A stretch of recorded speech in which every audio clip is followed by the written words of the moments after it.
Okay, ayan na. We are live. So ayan po mga kaibigan, pambihira, nawala na naman ho yung aking live. Ganun hong makapangyarihan yung aking mga kalaban. Kung nakita nyo po kanina, bagong gising po ako, kasi po kahapon may mga tinamaan dun sa aking vlog, okay? Yung pagkalampag ko po sa aking mga kapitbahay. Please watch, share this video now. Share, pakikalat na po. At least dito, hindi tayo mawawala.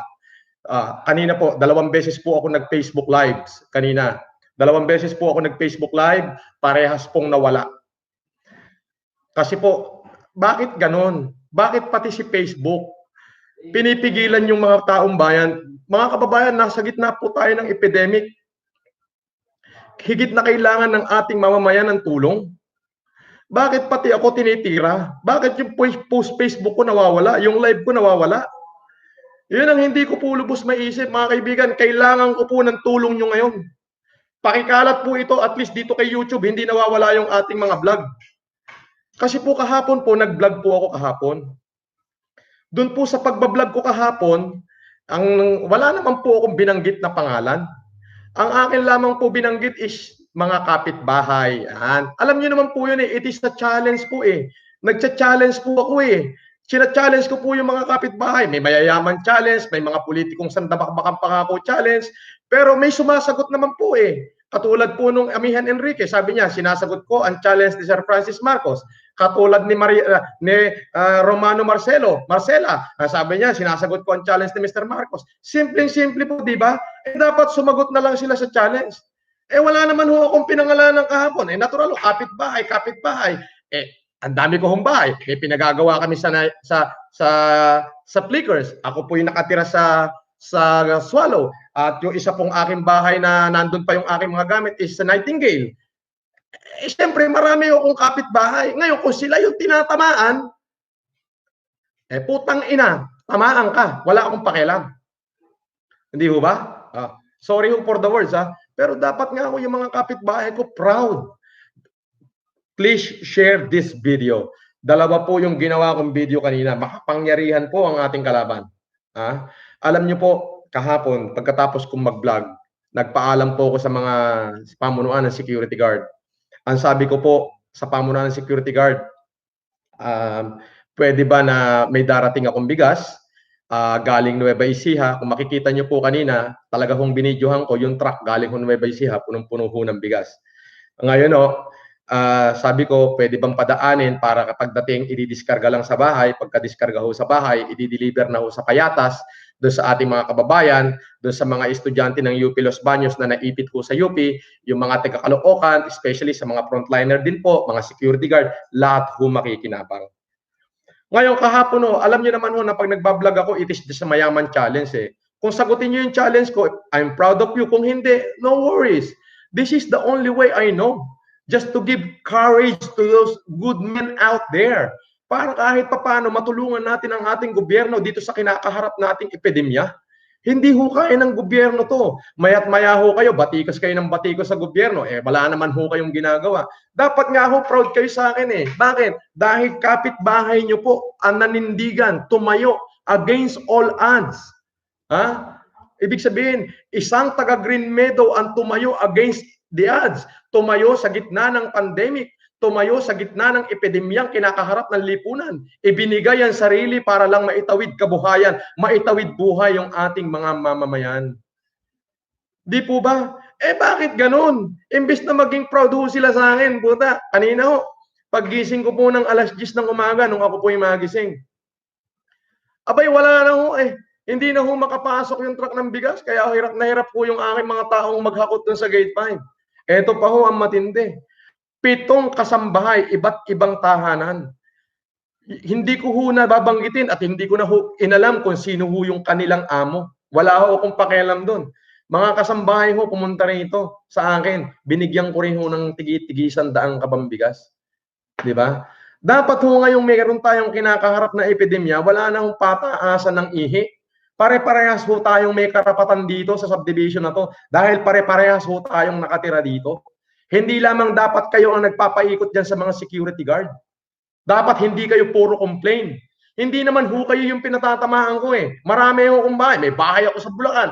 May bahay ho ako dyan dito sa may Tandang Sora. May bahay ho ako dyan sa Miralina Subdivision. So marami ho akong kapitbahay na puro mayayaman din. Di ba? Kung sabihin natin nag-vlog ako, vlog lang ho yun eh. Wala naman ho akong tinukoy na pangalan. Di ho ba? Kung may tinukoy ho akong pangalan, ayun, idemanda nyo ako, sasagutin ko ho yan.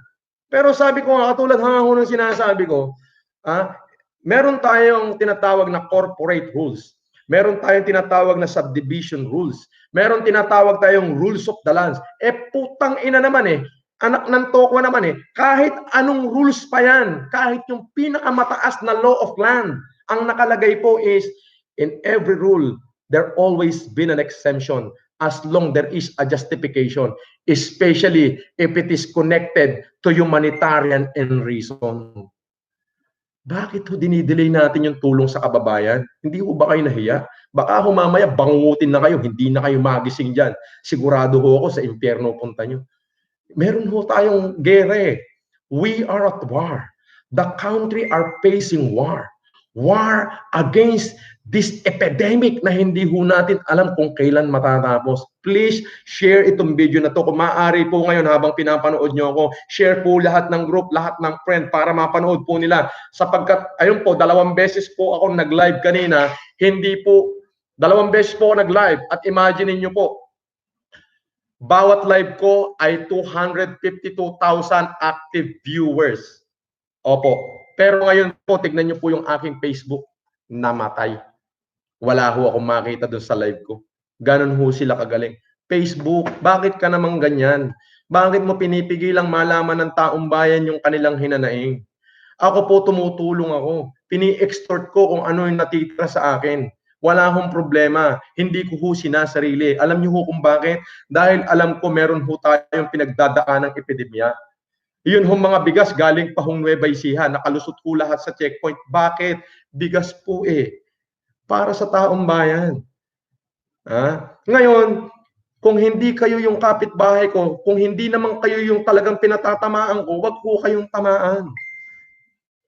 Hindi, proud pa ho ko sa inyo kung tumutulong kayo. Ngayon, kung ikaw tinatamaan ka dun sa sinabi ko o hindot ka, ikaw na nga yung sinasabihan ko. Alam niyo po yun? Yun po yung hinanakit ng dibdib ko. Ngayon po, kung makikita niyo, wala na naman yung Facebook live ko. Nawala na naman ho. Please watch and subscribe my YouTube channel po. Alam niyo po, hindi ko po alam kung anong kahihinatnan na naman nito. Baka pati po si YouTube, mawala rin. Pero ang sabi po ng aking mga kaibigan, pagka kay YouTube daw po, hindi raw po nawawala. Please share to all your friends and subscribe na rin po. Ayun po yung sinasabi ko. Andito po, napakarami po natin bigas. Napakarami po. Ayan po.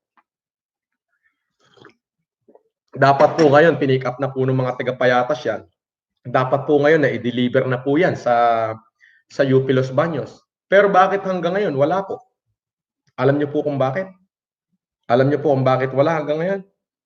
It is because na-delay. Pag-gising ko po, ganito po yung pangyari. Dinag-vlog po ako kahapon. Hoy, gising, kapitbahay, kung politikong maraming pangako challenge, yung mga politiko sa damakmakang pinangako, wala naman tinutupad. Yun ho yung nangyari. Yung politiko, ang dami ng pangako. Ang pinatatamaan ko is puro kapitbahay lang. Kapitbahay. Hi, Bernadette. Andito po yung aking manager ng bangko, si Bernadette. Manager ng Union Bank. Okay? So, ito po, gusto ko pong pasalamatan yung may-ari ng World Balance, yung aking kaibigan, si Bernard Chong. Tumulong po yan. Okay po? Gusto ko rin pasalamatan yung aking kaibigan na si Neil Arce. Tumulong po yan. Alam niyo po, ito po kasi challenge lang eh. Bakit kayo napipikon? Ibig sabihin, supot kayo. Ngayon, kung wala na kayong maidadagdag na mabuti, bakit niyo pa pinipigilan yung para sa tao? Hindi ba kayo nahiya sa mga balat niyo? Aba, konting hiya naman po. Konting hiya naman. Dapat matuto po kayong mahiya. Unang-una, meron po tayong kinakaharap na epidemic eh. Meron po tayong kinakaharap na epidemya.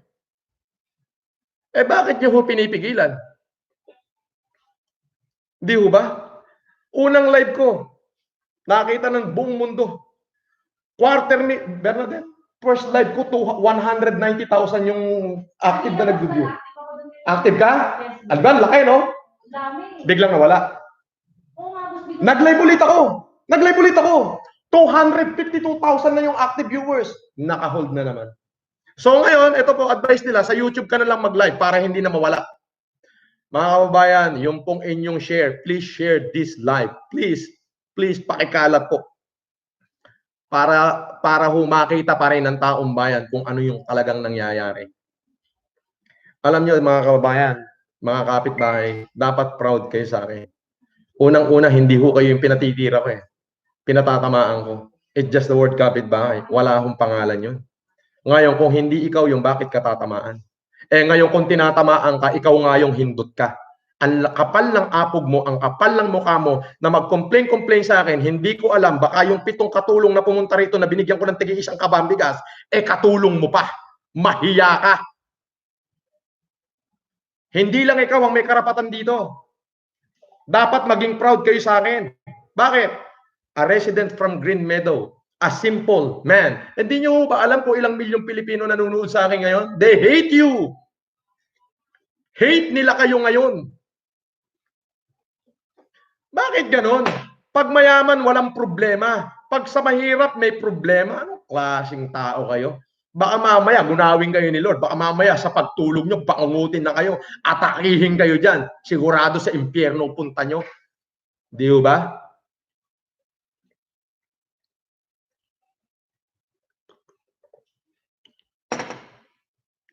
Alam niyo po, hindi pa ako nag-aalmusal. Pangalawang inom ko ho ng coffee yan. Shout out po sa 340,000 viewers. 34,000 viewers. Hindi ko alam. Basta shout out ho sa inyo lahat. Huwag ho kayong magsawang i-share to. Ako po'y maninindigan para sa inyo. I-share ko to kay Facebook. Nakaka-share kay Facebook. Kaya si Facebook, i-share nyo ng i-share. Pwede ho kayong mag-out muna habang pinapanood nyo ako. Tapos please share to all your friends and tell them to share. Pakalatin ho, katulad nung nangyari kanina. Para magkagulo na ho sila. Para ho malaman nila na itong aking ginagawa ay para sa taong bayan. Binabati ko po si Elizabeth Lopez de Leon, yung pong anak ni General de Leon, yung aking pong administrator ng isa sa mga kumpanya ko. Siya po ang nag-facilitate ng bigas ko galing Nueva Ecija. Ito po mga kababayan, kung makikita nyo po rito. Yan, laptop na po ang gamit ko. Kasi po naghang na po yung aking naghang na po. Ayan, nawala naman po kaya. Ito po yung ko kung makikita nyo. Po yung nakabigas. Oh, nawala na naman. Ayan po yung kung makikita nyo po, may hinahakot pa ho. Tuloy-tuloy. Bakit ho na-delay? Na-delay ho. Bakit ho na-delay? Dahil ho sa kanila. Ayan po. Medyo na-delay ho yung pagbibigay. Nawala ho yung signal kasi nandito ho sa loob yung internet. Pasensya na po kayo. Please share this video. Please. I-share nyo po. Pero isa ho yung masasabi ko. Ulitin ko po. I'm not against to the people, to those good men out there. I'm just trying to awaken the hero inherent to every man and woman. We are battling the most hardest battle in the history of mankind. And only for the evil to succeed or for the evil to go triumph is for those good men to do nothing. Kaya ako po yung ginagawa is to give courage to those good men to come out. Come out and to help. Huwag po nating iasa lahat sa government. Labas po kayo, tumulong po kayo. Kailangan po kayo ng ating mga mamamayan. Huwag nyo na ho kong kontrahin. Huwag na ho sanang tapakan yung ego nyo. Ego nyo ho yan eh. Dapat ho maging proud kayo sa akin. Why? Because meron ho kayong kapitbahay na against the odds sa gitna ng epidemya lumabas. Tinulungan yung ating mga mamamayan. Uulitin ko ho, hindi ko ho kayo china-challenge na gayahin nyo ko. Ngayon, ika nga ho, kung hindi na kayo makakatulong, sana wag na kayong magbigay ng problema. Yung sasabihin nyo na nilagay ko sa panganibang ating subdivision, katarantaduhan nyo yan. Wala hong katotohanan yan. Pinupuri po ngayon ang ating subdivision sapagkat dito sa subdivision na to nagmula ang isang tao na tumulong sa milyong-milyong Pilipino sa gitna ng epidemyang pinagdadaanan ng ating lipunan. Marunong ka bang umintindi? Kung naiintindihan mo, mabuhay ka. Ngayon, kung hindi mo naiintindihan, kupal ka. Oo, ikaw, kupal ka. Nakakapanginig kayo ng laman. Alam mo, sa totoo lang, nakakapanginig ho kayo ng laman. Yun ho yun. Ngayon po, i-share nyo po ito ng i-share. Pakalatin nyo. Pakalatin nyo po ito. Share ng i-share. Puputulin ko daw po ito after 30 minutes. So, meron pa ho ako natitirang 14 minutes. So, after 30 minutes, so puputulin ko, i-update ko ho kayo mamaya kung saan na nakarating yung ating mga bigas na pinamimigay. Shout out sa 4,000 subscriber. Biruin nyo po kanina, 2 Facebook live ko po yung nawala. Hindi, yung active viewers niya is 252,000. First ever in the world. First ever in the history of Facebook na may 252,000 active viewers. Alam niyo ho yun? 252,000 active viewers. So, ibig sabihin, maraming tao nakakita. Kasi kanina, nabibidyohan ko yung truck, nakalagay, galing Nueva Ecija, bla bla bla bla bla bla. Nabibidyohan ko yung bigas kung paano pinahihirapan yung ating mga kababayan na mga tauhan na maghakot. Nawala. Pag-post na pag-post ko, 200,000 active viewers. Nag-video uli ako para habulin kasi gusto ko talaga malaman ng taong bayan na ang hirap eh. Di ho ba? Ayun, 300K daw oh. Bakit pinag-iinitan ng FB? Na-overwhelm ba ang FB dahil 300K active viewers? Ayun ang nangyayari. Alam nga, ang hirap di ho ba? Dito sa ating lipunan, naghihilahan ho kasi. Gumawa ka ng mabuti, nasapawan mo sila, hihilahin ka pababa. Ang ganda-ganda naman ho nung ginagawa ko, challenge lang eh. May sumagot nga akong magsasaka sa challenge ko. May sumagot hong magbubuti. May sumagot hong security guard. Ang sabi, tinatanggap ko yung challenge ni Mr. Marcos. Merong LGBT, Olongga po LGBT. Challenge ni Sir Francis Leo Marcos, you're an inspiration. Your challenge is accepted. Yung isa pong artista, si Danny Ramos, sabi niya, tinatanggap ko ang challenge ni Sir Francis Leo Marcos. Di ba ganun kasimple? Ako po in general naman yung pinatatamaan ko. Wala ho akong binabanggit na pangalan. Di sana ang ginawa nyo, mga hindot kayo, ay tinatanggap ko ang challenge ni Francis Leo Marcos. Pag tinanggap nyo ho yung challenge ko, hindi lang ho kayo na challenge. Yung inyong mga pangalan iuukit sa puso ng mamamayang Pilipino. Patay na ho tayo. Pinag-uusapan pa ho yung kabutihang ginawa natin. Alam niyo po mga kababayan, ang Pilipino po ay matandaing. At itong nangyayaring epidemic sa ating bayan, sa ating bansa, ito po ay iuukit sa kasaysayan ng ating republika. Totoo po yan. Daan-daan taon o baan-libong taon pa ang maganap, hindi pa ho makakalimutan itong kabanata ng buhay na pinagdadaanan ng ating mamamayang Pilipino. Totoo po yun. May sinabi ho ang Biblia, Vox Populi, Vox Dei. The word of the people is the word of God. Ngayon, pag namatay ho ako, pagharap ko sa taas, may isasagot ho ako sa Panginoon. Panginoon, nung tatanungin niya ako, anong ginawa mo nung nabuhay ka? Panginoon, sa gitna ho ng epidemya ng buong mundo, lumabas po ako ng walang takot at ibinahagi ko yung tubig sa mga nauuhaw at ang pagkain sa mga nagugutom. Baka, Panginoon, pwede mong bigyan mo naman ako ng kutsyong upuan dyan sa tabi mo. Pwede hong mangyari yun. Pero kayo, oo, ikaw na mayaman na walang ginawa kundi kumontra, protektahan ng interest mo, nagtatago ka dyan sa panic room mo, hindot ka, sigurado ako pag namatay ka, sa impyerno ka pupunta. Wala ho akong pinatatamaan dito. Mga kapatid, nakikiusap po ulit ako. Please, share nyo po ng i-share tong video na to. Please, i-share nyo sa lahat ng group, sa lahat ng friend, para ho hindi mawala. Kasi yung live natin kanina, nawala na naman eh. Nawala na naman ho eh. Yun ho, yung live natin kanina, nawala na naman. 2 beses po ako nag-live kanina. Isang 200,000 yung active viewers, yung isa papalo ng 300,000, nawala na naman ho kay Facebook. Bias ka rin ba, Mark Zuckerberg? Hey, Mark Zuckerberg, are you being biased? Or you are just overwhelmed that an ordinary guy from the Philippines having a 250,000 active viewers during his live? Di ba? Dapat po suportahan nyo ako.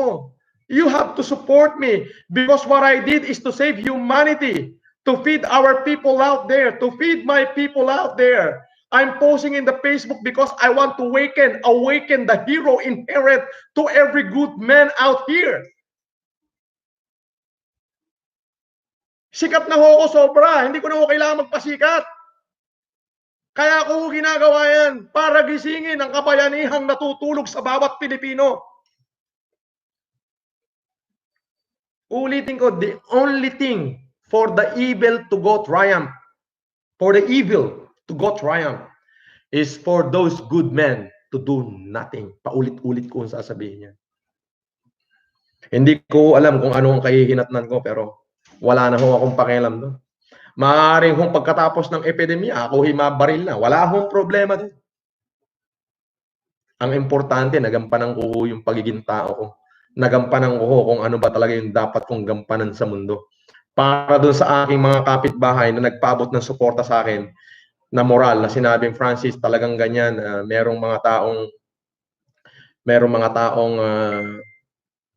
makitid lang talaga ang utak. Maraming salamat po sa inyo. Mababait kayong kapitbahay. Pero doon sa aking mga kapitbahay na hindi naman sila yung pinatatamaan ko, kumbaga in general naman ho, may pa-complain ka, o eto para sa'yo, hindot ka, wala kang kwenta. Bangungutin ka sana pag natutulog ka, nang diretso ka na, kausapin mo na si San Pedro kung ano ginawa mo. Yan, hindot ka, bangungutin ka na sana. Bakit? Hindi mo ba alam na the word of the people is the word of God? Although hindi kita kilala, hindi ko sinasabi yung pangalan mo, pero alam ko kung sino ka man.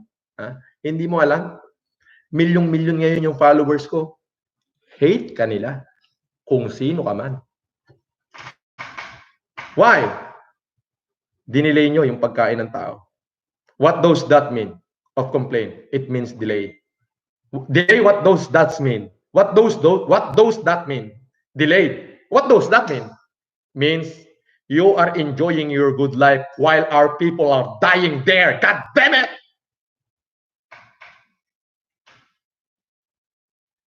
Di ba? Complain means delay. Delay, what does that mean? You enjoying a good life while our people are dying there waiting for the help? Ulitin ko po, kung hindi ka na makakatulong, wag ka na maging problema. Grabe naman kayo. Tama ho ba? Hindi ka na makakatulong, wag ka na maging problema. Tama ho. Alam nyo, kahit reviewin nyo ho yung mga video ko, wala akong binigay pangalan doon. Mabuti pa nga ho sila Res Cortez, sinamong ko eh. Oh, it is just a challenge eh. Challenge ko si Res Cortez. Challenge ko si Levi Ignacio. Challenge ko si Robsy. Challenge ko si pangalan nito, si Carlo Aquino. Challenge ko si Rafael Rosel. It is a challenge. Yun pinangalanan ko. Pero instead na magalit sila sa akin, ang sagot nila, gumawa sila ng humanitarian, nag-post sila sa video, sa YouTube, sa Facebook, sabi nila, the challenge of our inspiration is Francis Leo Marcos. Your challenge has been accepted. Kayo, anong ginawa nyo? Tapos sasabihin nyo, marami din kayong tinutulungan. Kupal ka! Kung mabuti ang nilalaman ng puso mo, uunawain mo ko Ang gagawin mo na lang, Mr. Marcos, your challenge has been accepted. Papalakpakan kita, ipopost pa kita, pupuriin ka ng milyong-milyong Pilipino. Eh, hindi eh. Hindi challenge accepted eh. What you do is up to you. Kung ano yung gagawin ko, it's up to me. Pero sabi ko nga ho, dapat imbis na i-complain nyo ko, wala ako nilalabag na law of land. I'm just being fair. I'm just trying to give courage to those good men out there to do what I did. Ang vlog ko ho is in general words. Wala ho akong binanggit na pangalan. Challenge accepted dapat kayo. Di po ba? Eh pero ano ang ginawa nyo? So instead na tulungan nyo ako, ang ginawa nyo, ano, kinomplain nyo pa ako. Diba? Para nakakahiya naman ho yatang masyado yan. So yun po mga kababayan, i-update ko po kayong lahat sa mga kaganapan.